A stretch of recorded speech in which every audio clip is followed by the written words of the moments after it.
Hola, mi nombre es Ana Moncayo. La presentación que voy a realizar es sobre el informe práctico final de ciclo. Como introducción tenemos que el camarón blanco Lithopenagus guanamey es un producto tradicional de América Latina. Con el tiempo ha ido ganando su importancia en el mercado nacional e internacional.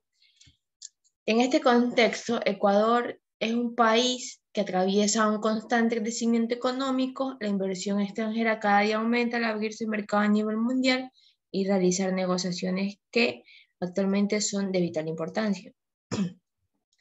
La producción camaronera, que inicia desde la semilla, es decir, desde la siembra de náuplios en los laboratorios para su correcta transformación o evolución a poslarvas de camarón, es por esto que se debe llevar las mejores prácticas para garantizar la alta producción en las camaroneras.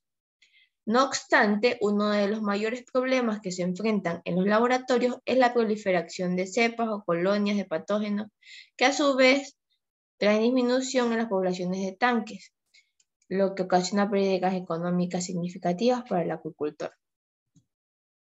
Como objetivo general tenemos producir larvas de camarón blanco Lithopenagus guanamey en el Laboratorio de la Agricultura de la Escuela de Acuicultura y Pesquería, UTM. Los objetivos específicos: manejar el sistema de alimentación de las larvas de camarón blanco en sus diferentes estadios, reconocer el paso de estadios de Lithopenagus guanamey, y conocer la importancia del monitoreo de calidad de agua en el proceso de producción de Lithopenagus guanamey. Materiales y métodos. Empezamos por la limpieza y desinfección de cada una de las áreas. El área de cultivo de artemia y el área de cultivo de microalgas. Esta área de cultivo de artemia está equipada con 3 tanques cónicos con capacidad de media tonelada y cada uno cuenta con su respectiva manguera de suministro de aireación. En cuanto al área de cultivo microalgas, esta área cuenta con 6 tanques circulares con capacidad de 1 tonelada para los masivos de microalgas, provistos con cada tanque con su respectivo suministro de aire. Para la limpieza de estos tanques, tanto de artemia y masivos, se utilizó cloro a razón de 20 gramos por 30 litros de agua. Con ayuda de una esponja y escoba se procede a la limpieza de absolutamente todos los tanques, tanto por dentro como por fuera. Se utiliza agua dulce para enjuagar los tanques y demás materiales. Posteriormente se deja secar por 48 horas. Luego de este periodo de secado se enjuagan nuevamente con abundante agua y vitamina C a cada uno de los tanques y recipientes de alimento para así eliminar cualquier residuo de cloro. Esto gracias a la acción de la vitamina C. Continuando con el área de la agricultura, la desinfección del área se lleva a cabo mediante la clorinación de los tanques de producción, tuberías, bandejas, baldes, plásticos, bombas, termómetros y demás materiales y equipos empleados en la producción. Al diluir cloro en agua, se lo aplica con una escoba en las paredes y en el fondo de los tanques de producción larvaria, así como también el interior de las tuberías de aireación, con la finalidad de erradicar bacterias y microorganismos que puedan afectar la producción. El lavado que se hace con la esponja y la escoba en los tanques, en los TCLs, debe ser con mucho cuidado para evitar no dañar la geomembrana, ya que esta, si se llega a ver algún rompimiento, puede ocasionar, y que no se haya observado antes del llenado, puede ocasionar pérdida de agua en el cultivo por medio de fugas. Posteriormente, en los tanques de 14 toneladas se preparó una solución de cloro líquido a razón de 10 ppm en 4 toneladas de agua. Para los materiales y equipos que se utilizaron en el ciclo de la producción, luego se introducen todos los plásticos que cubren los tanques en producción. Transcurridas 48 horas, son enjuagados todos los materiales con abundante agua y vitamina C. Tratamiento de agua para el cultivo. Cada uno de estos contenedores de agua se les aplicó 15 ppm por tonelada de hipoclorito de sodio. Se dejó decantando el agua por 4 días para que el desinfectante actúe. Luego del periodo de reposo del agua, esta se traslada al tanque de recirculación para que el cloro sea disipado por movimiento del agua, para llevar a cabo la recirculación del agua. Se utilizan bolsos de celulosa de 5 micras para retener sólidos suspendidos, microorganismos o cualquier impureza que se afecte en la calidad del agua. Todo este proceso de recirculación se da por 4 días. Estos bolsos son cambiados constantemente cuando muestran mucha suciedad.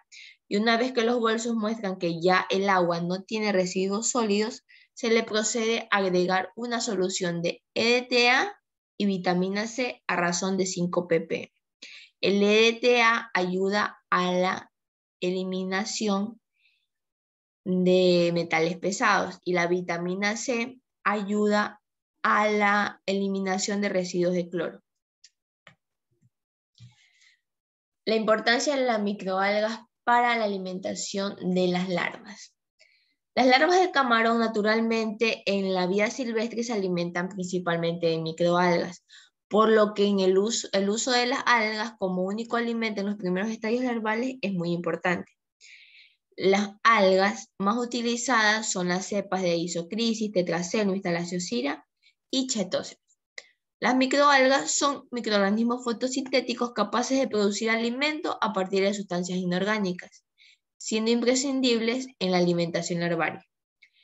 Estas aportan un alto contenido nutricional de ácidos grasos poliinsaturados, proteínas, enzimas, vitaminas, minerales y elementos de traza para peces, crustáceos y moluscos, además de ofrecer facilidades de manejo en sistemas de cultivo tanto en laboratorio como en producción a gran escala con fines comerciales.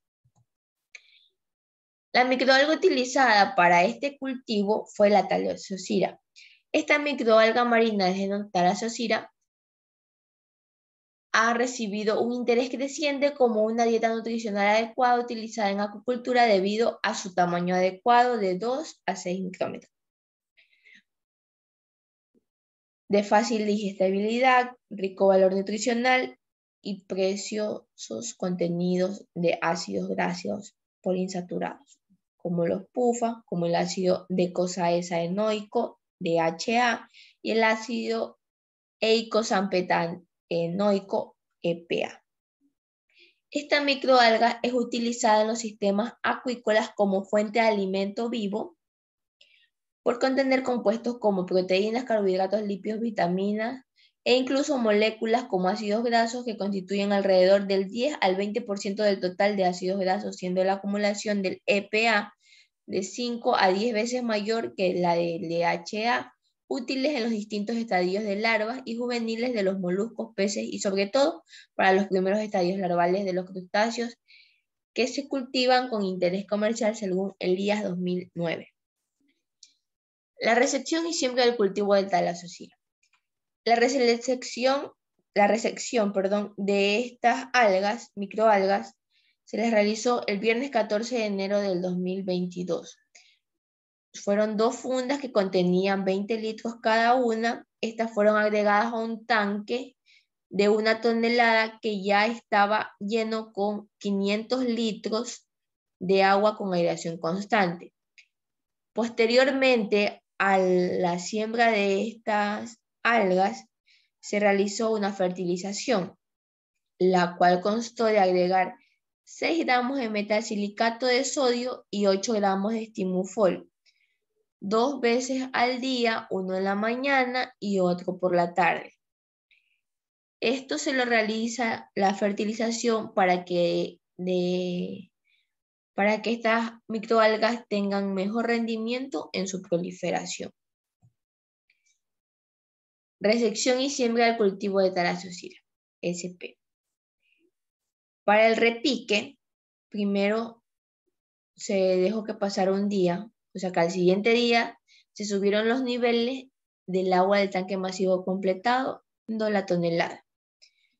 Después se realizó el repique en otro tanque y se fertilizó. Transcurridas las 24 horas, se replicaron a los tanques de 1 tonelada adicional, el cual también se los fertilizó para su respectiva proliferación y crecimiento de las microalgas.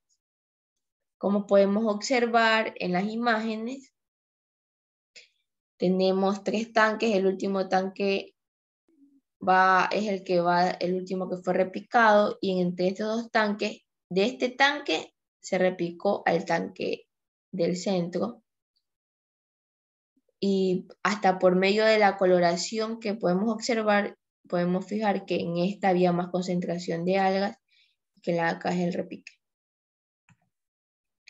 Otros insumos usados en el cultivo de microalgas fueron la vitamina C y el ácido orgánico. La vitamina C, que es el ácido ascórbico en su máxima concentración, el cual se usa, es un antioxidante que estimula los mecanismos de defensa de los organismos y disminuye la mortalidad. Los ácidos orgánicos son combinaciones de ácidos, son una herramienta eficiente para mejorar el rendimiento, el crecimiento y la morfología intestinal y el control de patógenos en la acuacultura. En este caso, en microalgas se utilizó para control de patógenos. Estimación de densidad microalgal. Se toma una muestra del masivo. Con ayuda de una pipeta Pasteur de vidrio se toma una mínima cantidad de células fitoplanctónicas. Luego se coloca en la cámara de Neubauer ya preparada con un cubo de objetos. Una o 2 gotitas se colocan. Y una vez lista la muestra, se procede a la observación con lente de 20x o 40x según se pueda realizar un mejor conteo. El control de microalgas en los tanques de masivo. Esto se lo realizaba a diario durante los días que se llevó a cabo este cultivo. Esto era necesario para saber qué cantidad de células teníamos por mililitro en cada uno de los tanques. Muy necesario para lo siguiente. Además, también el control de microalgas en los TCL era muy importante con la finalidad de saber cuánto era el residual de las algas que había quedado de la anterior alimentación, y de esta manera estimar qué cantidad de microalgas se deben suministrar o no para la óptima alimentación de las larvas. En esta diapositiva podemos observar la fórmula de cálculo en cuanto a la necesidad de alimento vivo, las cuales son las microalgas, en los tanques de siembra, TCL. Tenemos que la densidad deseada de células menos la densidad residual de células por el volumen del TCL va a ser igual al número total de células que deben ser agregadas al tanque de cultivo larvario. Por lo cual, la densidad deseada de células con la que necesitábamos alimentar en los tanques era 20.000 células por mililitro. La densidad residual de las células, como fue el primer día de alimentación, era 0. Multiplicado por 3.5 toneladas, las cuales estaban contenidas en el TCL. Esto da como resultado 70.000 células por mililitro. Este resultado se lo divide para la densidad de células en el tanque de cultivo masivo de algas, el cual era de 390.000 células por mililitro. Esta división resulta en el resultado de 0.79 toneladas, que transformándolo a litros sería 179 litros, que tendría que adicionarse a cada uno de los TCL. En el siguiente ejemplo sería el día 2, en el cual nuestra cantidad deseada era de 25.000 células por mililitro. La densidad residual de células era de 12.500 células por mililitro. Luego se multiplica por 4 toneladas porque ya para estos días ya hemos subido media tonelada de nivel de agua en el TCL, dándonos como resultado 50.000 células por mililitro. Estas 50.000 células por mililitro se hace lo mismo que en el ejemplo anterior. Se dividen por la densidad de células en los tanques de masivo, en la cual en ese momento era 320.000 células por mililitro, dándonos como resultado 156 litros adicionales a cada uno de los TCL. De esto, la importancia de por qué se debe llevar el conteo en los masivos y el conteo en los tanques de cultivo larvario, para poder hacer este cálculo y suministrar a cada uno de los TCLs la dieta correcta. Cultivo de artemia. Como ya sabemos, la artemia es un artrópodo que pertenece al grupo de los crustáceos. Se caracteriza por ser muy pequeño tamaño, hasta 10 milímetros, y por habitar cuerpos de agua salobres continentales. En muy raras ocasiones se le encuentra en océanos o mares. La artemia descapsulada se utiliza para alimentar a las larvas más pequeñas, ya que las larvas son de menor tamaño y más lentas en el nado de los nauplios de artemia, o para posteriormente incubación, disminuyendo el riesgo de contaminación con bacterias presentes en el corión y el riesgo de que la larva ingiera un quiste con corión. Descapsulación de artemia, SP. El primer paso que se realizó fue hidratar una libra de artemia por 1 hora en 3 litros de agua. Segundo paso fue, en un balde se preparan 2 litros de cloro por 1 libra de artemia. En el recipiente concisto se colocan 50 gramos de sosa cáustica más la mitad de la mezcla anterior.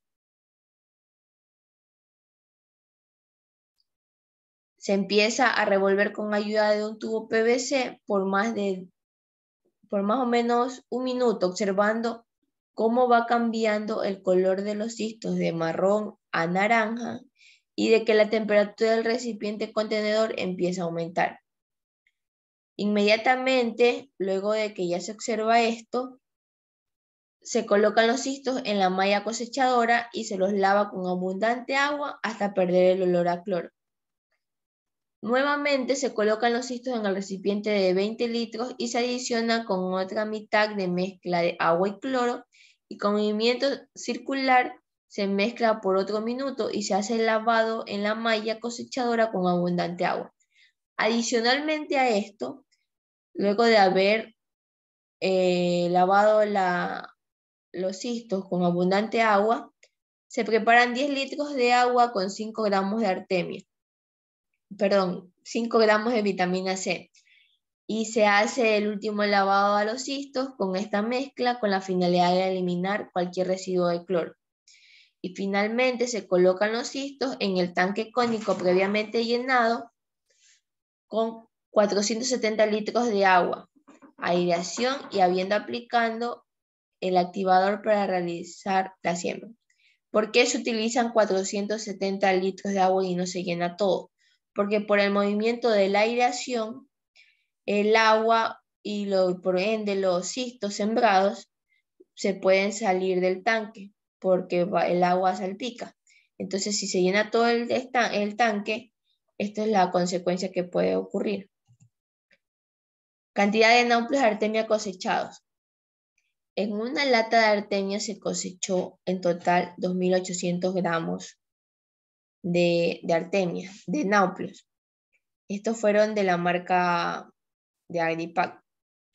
Y en la mayoría de la artemia que se cosechó y se cultivó y que se cosechó fue con fundas de Priroda. En 13 fundas de artemia se cosechó un total de 39.500 gramos de nauplios de artemia. Todos estos nauplios fueron llevados a congelación.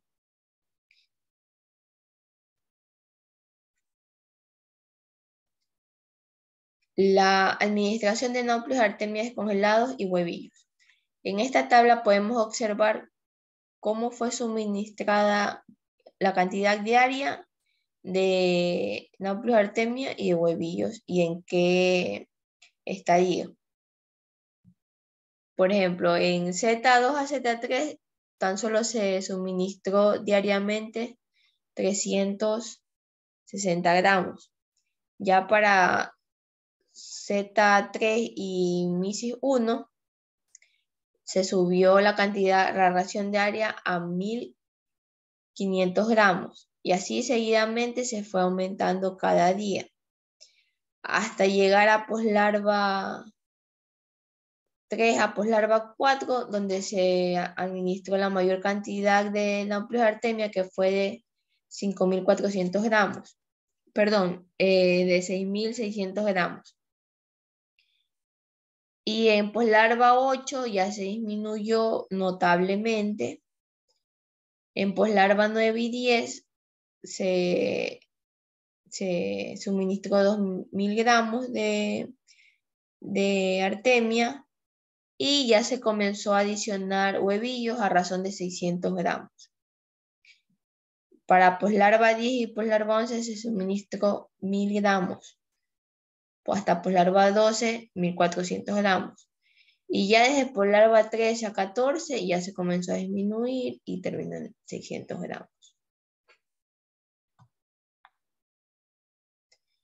Parámetros de calidad de agua.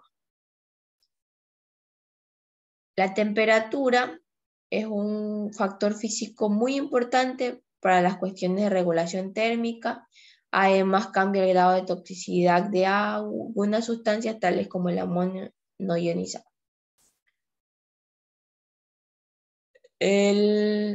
Dependiendo del estadio, la temperatura se la fue variando. Desde Nauplius 5 hasta Misis 3, la temperatura se mantuvo constante entre 33 y 34, desde el 17 de enero hasta el 24 de enero. En poslarva 1 a poslarva 4, desde el 25 de enero al 28 de enero, se bajó la temperatura de 31 a 32 grados Celsius.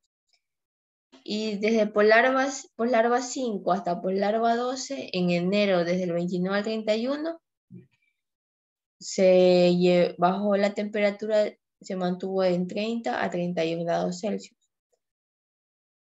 Eso también hasta febrero del 1 al 4. Y en poslarva 13, en febrero, ya se mantuvo a temperatura ambiente, que fue de 28 a 29, hasta que ya se la cosechó. El oxígeno disuelto es esencial en el proceso de respiración y la descomposición. Es muy importante que la línea de aireación o de oxígeno que se proporciona a los TCL tiene que ser controlada. El oxígeno que que proporciona a los tanques. Porque un mal empleo o una fuerte adición de oxígeno disuelto al agua puede ser perjudicial para los organismos, porque va a haber un exceso de burbujas, el cual va a provocar un rompimiento en los tejidos de los animales. El pH está variable, permite conocer el grado de acidez o alcalinidad del agua. Este también debe ser controlado. Por lo general, se lo controla cuando se realizan los análisis de agua. La salinidad es la concentración de todos los iones disueltos en el agua. Estos son los minerales o los cloruros principalmente, como el cloruro de magnesio y el cloruro de potasio.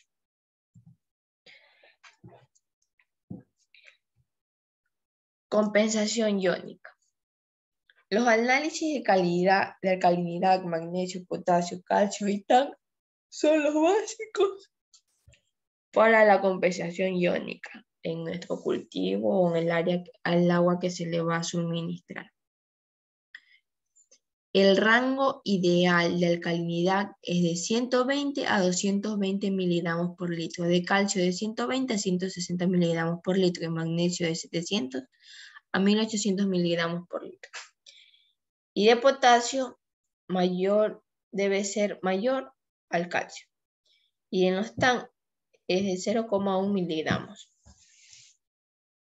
El bicarbonato de calcio ayuda a la regulación la acidez sufrida por la nitrificación del balanceado o nutrientes del agua. Mantiene dureza y alcalinidad adecuada, así como el fitoplancton y el zooplancton. El cloruro de magnesio es especialmente empleado cuando hay baja salinidad. Además, actúa como catalizador enzimático en los procesos de digestión, asimilación, reproducción, muda, respiración y crecimiento. De hecho, es denominado ion de la vida.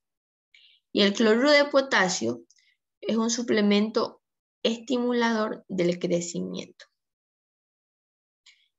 Los aspectos del requerimiento de agua dulce, manejo de implementos de bombeo y distribución de agua son factores muy importantes a tener en cuenta en el protocolo que se lleva a cabo en el cultivo larvario.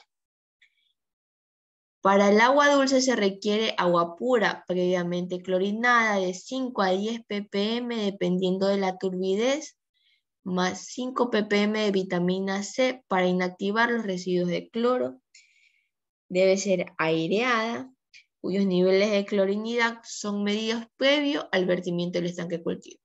O sea, debe hacerse un análisis de cloro antes de suministrar esta agua a los tanques de cultivo. El manejo de los implementos de bombeo, la recirculación de mangueras y bombas con vitamina C. Estos implementos siempre deben ser lavados con agua, con vitamina C diluida en agua, y deben ser recirculados para de esta forma actuar como un desinfectante y eliminar cualquier patógeno, ya que esto es un ácido ascórbico. Distribución de agua.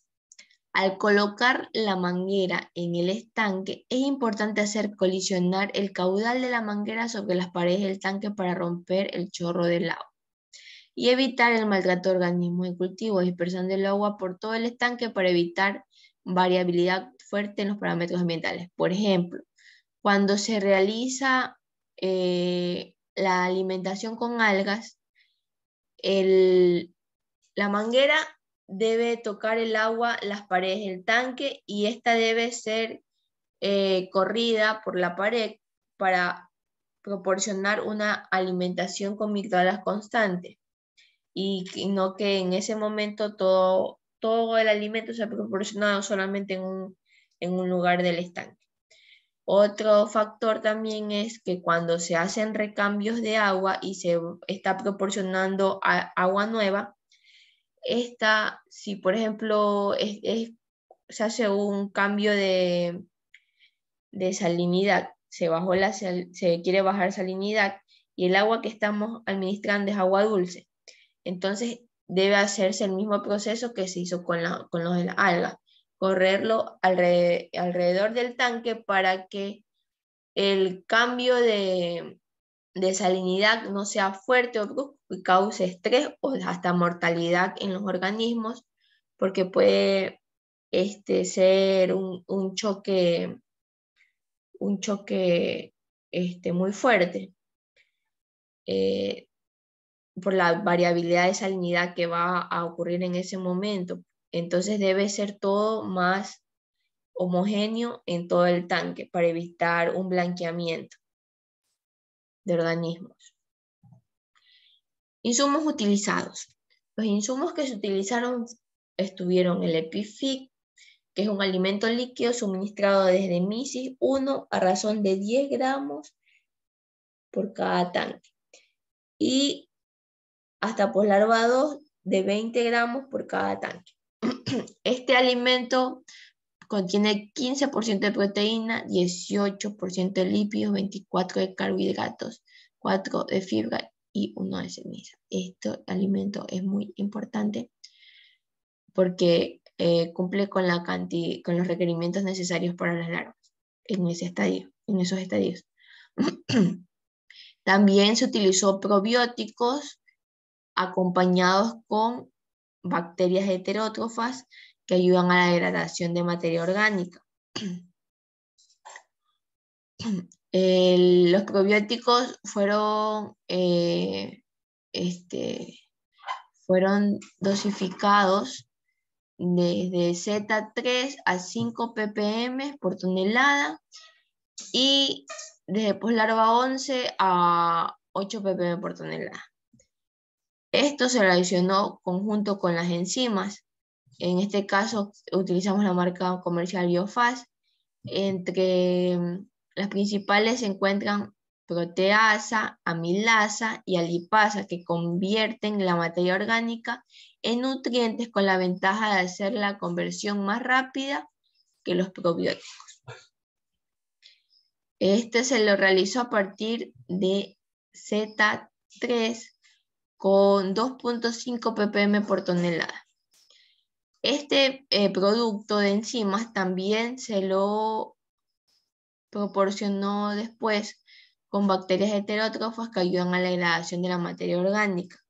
Desde poslarva 12 a razón de 3 ppm por tonelada de Biovac y de Biofast 3 ppm desde poslarva 12 a poslarva 14. Continuando con los insumos utilizados, también se utilizaron alimentos para estadio de SOEA 1, 2 y 3, Free Pack Fresh. Y alimentos para estadios de MISIUS 1, 2 y 3. Alimentos balanceados que ayudaban en la pigmentación de la larva. Se lo utilizaba en los estadios de misis y poslarva.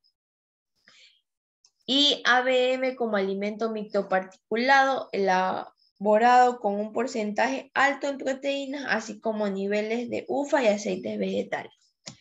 Esta dieta ideal para el consumo, para el suplemento alimenticio diario desde SOEA hasta los estadios de poslarva 5. Cada uno de estos alimentos fue administrado de acuerdo con los requerimientos nutricionales que necesitan las larvas de acuerdo al estadio. Otros insumos utilizados fueron vitaminas y minerales que por su contenido de aminoácidos y vitaminas favorece el normal proceso de muda, permitiéndole al crustáceo un crecimiento sostenido, mayor resistencia a las enfermedades y por consiguiente mejor rendimiento. Para este caso utilizamos Pharmapic. También utilizamos un cultivo natural de microorganismos probióticos, el cual era el Epicin G2. Este beneficia en el tracto digestivo, estos microorganismos benefician en el tracto digestivo que suprime el crecimiento de bacterias patógenas tales como virus mediante la exclusión competitiva y producción de bacteriocidas que inhiben el crecimiento de patógenos. También la combinación de varias vitaminas, minerales, electrolitos y aminoácidos y probióticos diseñados para ser utilizados como aditivos en agua de camarones o en alimentos de uso acuícola. También hubo otros productos.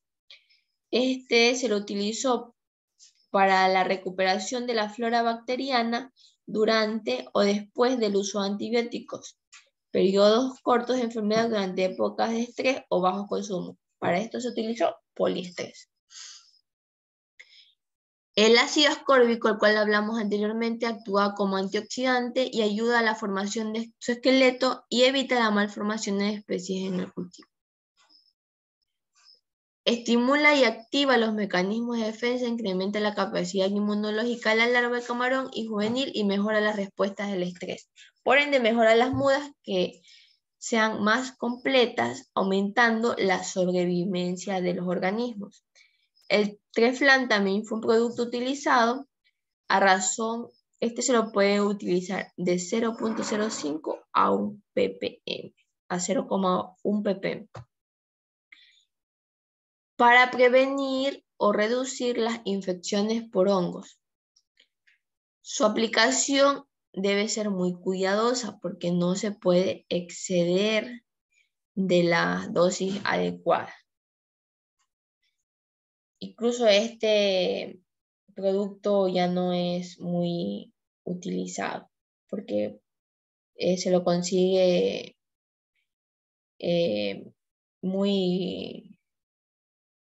no se lo consigue en cualquier lugar. Está prohibido prácticamente. El betaglucano. Este resulta de la extracción de la pared celular de levaduras. Este funciona como inmunoestimulante ante la acción de virus y otras enfermedades.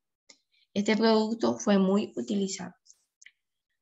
Mezcla el Nutrilan. Esta mezcla balanceada de macro y microminerales con vitaminas para camarones y peces. Este se utilizó en mínimas cantidades y este actúa como coayudante de periodos de cambios bruscos de salinidad, periodos de variación de temperatura y periodos de mudas del camarón, periodos de estrés y periodos de bajo crecimiento como un complemento en la dieta. El cloruro de potasio es un mineral compuesto utilizado como suplemento para tratar niveles bajos de potasio en el agua, tanto en laboratorios de larvas como en camarones, en piscinas camaroneras. El potasio es uno de los 3 macronutrientes primarios. Por otro lado tenemos el cloruro de magnesio. Este fue utilizado porque es común aplicar sales minerales como en los estanques de camarones de baja salinidad y para el equilibrio iónico de la química del agua adecuada para el cultivo. Este se lo aplicó cuando ya se hicieron las bajas de salinidad en el cultivo, ya casi para la cosecha, cuando ya necesitábamos bajar los niveles de salinidad a la salinidad que requería el cliente. Entonces, para complementar el equilibrio iónico, se administró estos 3 productos. Este cloruro de magnesio es el segundo ion más importante en los organismos marinos, ya que es un catalizador bioquímico de todos los procesos enzimáticos de digestión, asimilación, reproducción, muda y respiración y crecimiento. Por otro lado tenemos el bicarbonato de calcio, que es un insumo apropiado para aumentar la alcalinidad en el estanque de producción. La alcalinidad en los estanques de cultivo puede bajar por el ingreso de agua de baja salinidad con alcalinidad baja. En el cultivo larvario, cuando se recibió el nauplio, en la primera etapa la larva denominada nauplio nada intermitentemente y es fototáctica, positiva, nada lejos o cerca de las estimulaciones de la luz. Los nauplios no requieren alimentación, sino que se nutren aún de su reserva embrionaria, de sus reservas lipídicas, del vitelo. Seguido por protozoea, la cual está dividida entre sus estadios. Este tiene un tamaño de 0.6 a 2.8 milímetros. El cuerpo se encuentra dividido en cabeza y el resto del cuerpo está formado por el tórax y el abdomen. La cabeza está cubierta por un caparazón hexagonal de carácter distintivo de la protozoea. Como podemos observar aquí, en Zoea 1 recién se está tomando, ya dejando la forma de nauplio y ya se observan otro tipo de morfología. En Zoea 2 ya podemos observar, esto va cambiando más o menos por día, los estadios, y ya vamos a observar un alargamiento del animal ya no tienen un ojo nauplial, ya tienen dos ojos y ya comienza a tomar otra forma.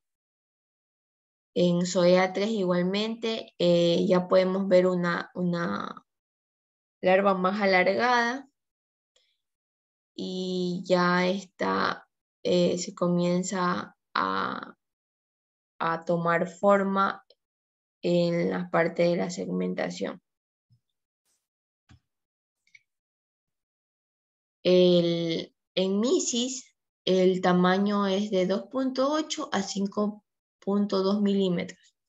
El cuerpo es alargado, parecido al de un camarón. Los periópodos ya están bien desarrollados y funcionales, aún sin pleópodos, y en el primer estadio tiene 3 estadios. En el primer estadio, sin pleópodos en el primer estadio. La característica de esta es del nado hacia atrás. Comienza con, si lo observamos en un recipiente de vidrio, podemos observar cómo este animal, en este estado, el organismo comienza a hacer pulsaciones y de nado hacia atrás. En este momento, por medio de la observación, podemos darnos cuenta de que ya está cambiando de estadio solamente por observar esto. Y microscópicamente ya se observa el desarrollo de los periópodos.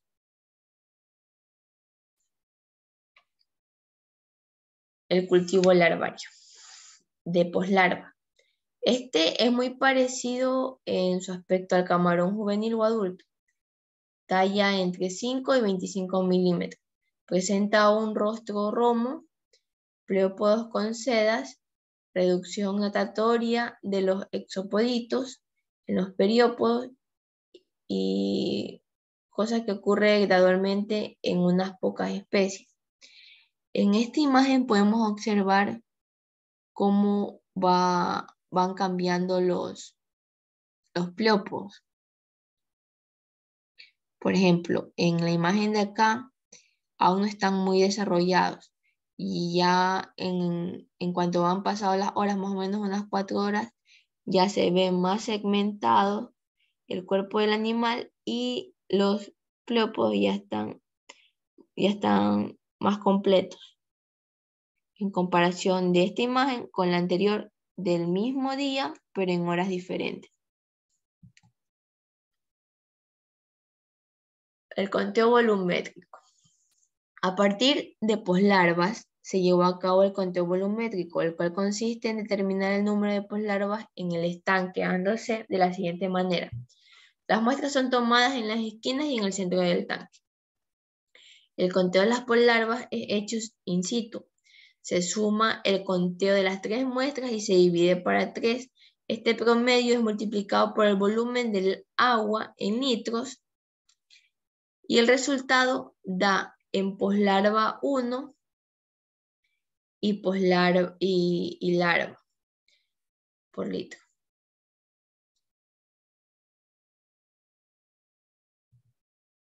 Con este conteo podemos observar o determinar si se observa alguna mortalidad o si hay alguna variación en el conteo. Este por lo general se lo puede hacer por día a partir de poslarva.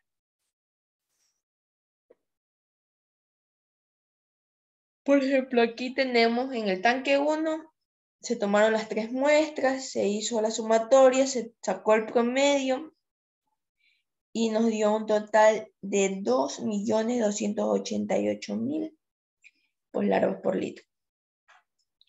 Y en el tanque 2 se hizo lo mismo y el resultado fue de 1.950.000 poslarvas por litro. Este es un ejemplo de todas los conteos volumétricos que se hicieron. Y más o menos este fue uno de los más acertados. Preparación para la cosecha del primer tanque. 19 días después de la siembra, en estadio de poslarva 11 a poslarva 12, a una salinidad de 10 partes por millón. Perdón, UPS. Se baja la salinidad de 34 UPS a 10 UPS. Para el despacho, el agua que se requiere, como es a razón de 10 UPS, y se la divide para 34 UPS, que es la que tenemos en el momento, da un resultado de 0,29 UPS. Este resultado se lo multiplica por la cantidad de agua salada en el tanque, que era de 14 toneladas, y da un resultado de 4.060 litros. Luego, la cantidad de agua que teníamos en el TCL se le resta el resultado anterior y nos da un total de 9.940 litros que hay que adicionar a los tanques para poder obtener los 10 UPS para el despacho. La preparación de agua para el transporte de despacho. También necesitamos tener agua adicional para poder transportar las larvas. En este caso, este despacho se lo hizo en tanque, no en cajas, por lo cual se llevó la adaptación a 10 UPS solo de 1 tonelada de agua. Y en total nos dio que 710 litros de agua se necesitaba adicionar o hacer el recambio para obtener esa cantidad de agua. Perdón, esa salinidad.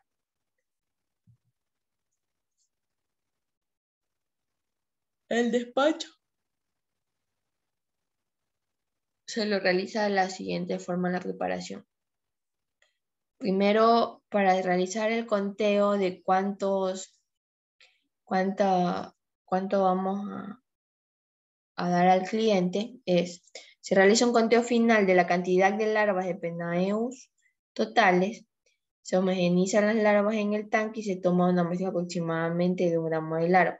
Se coloca esta larva en un recipiente o un platillo y con ayuda de una aguja de jeringa se procede a contar cuántas larvas representa al gramo. En este caso, la muestra fue de 1.08 gramos. El número de poslarvas contadas fue 356 poslarvas y el número de poslarvas por gramo fue 329.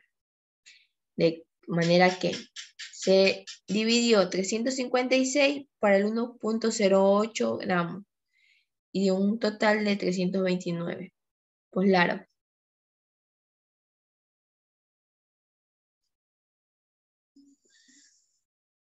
Entonces, las 320 se multiplicó por 6.000 gramos, que dio igual a 1.920.000 poslarvas en bruto. Menos el 20% fueron 1.500.000 poslarvas facturadas. Luego de hacer esto, se comenzó con un chalio, se comenzó a pescar la larva y se pesó esa cantidad para poderla vender. Se cosechó esa cantidad. En este caso se cosechó el tanque 1.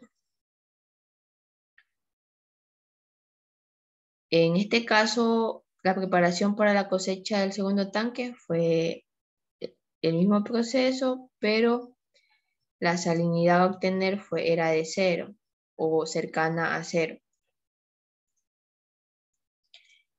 El día 24, después de la siembra, en estadios PL18 a 19, en una salinidad de 1.7, se necesitaba bajar la salinidad de 10 UPS a 1.7 para el despacho.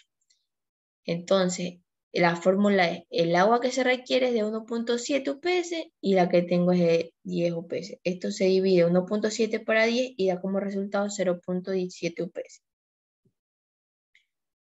0.17 por 14 toneladas de agua salada nos dio un resultado de 2.380 litros. Esto se le resta a las 14 toneladas y nos da un total de 11.620 litros que hay que llevar a cabo en el intercambio para obtener la cantidad de 1.7. La preparación de agua para el transporte o despacho fue igual que el proceso anterior. El agua que se requería de 1.7 se dividió para los 34 UPS. Y asimismo se obtuvo la cantidad deseada, la cual fue 950 litros. Esta ya se la hizo para realizar transportes en caja. Entonces, el total de tanques que se preparó agua fue de 3 tanques, o sea, 3 toneladas. Conclusiones. La calidad de agua es fundamental llevar en cuenta, sea en condiciones físicas y químicas, así como en la compensación iónica por su nivel de criticidad en el cultivo. Sumado a esto, la temperatura y la alimentación adecuada juegan un papel fundamental que se envuelve a cada una de las estructuras fisiológicas y anatómicas dentro del cultivo. Se podrá determinar que de acuerdo con la cantidad inicial en la siembra, que fue de 2.8 millones de náuplios, se cosechó 2.3 millones facturados. Por lo cual se puede decir que los resultados de estas prácticas fueron óptimos, al no haber presentado grandes problemas de mortalidad y de acuerdo al manejo y suministración de las dietas y del adecuado manejo y suministración de las dietas.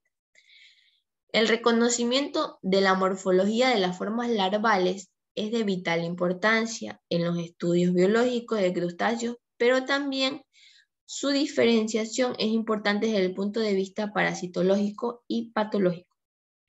Algunos parásitos suelen atacar a estos estadios causando importantes injurias y mortalidades, inclusive en aquellos casos en que no los producen cuando atacan a los estadios adultos. No obstante, la observación diaria de los estadios de larvas que se encuentran en los tanques de cría también es fundamental, no solo para determinar la marcha de la operación, sino para saber el tipo de alimento que se debe agregar y la concentración del mismo.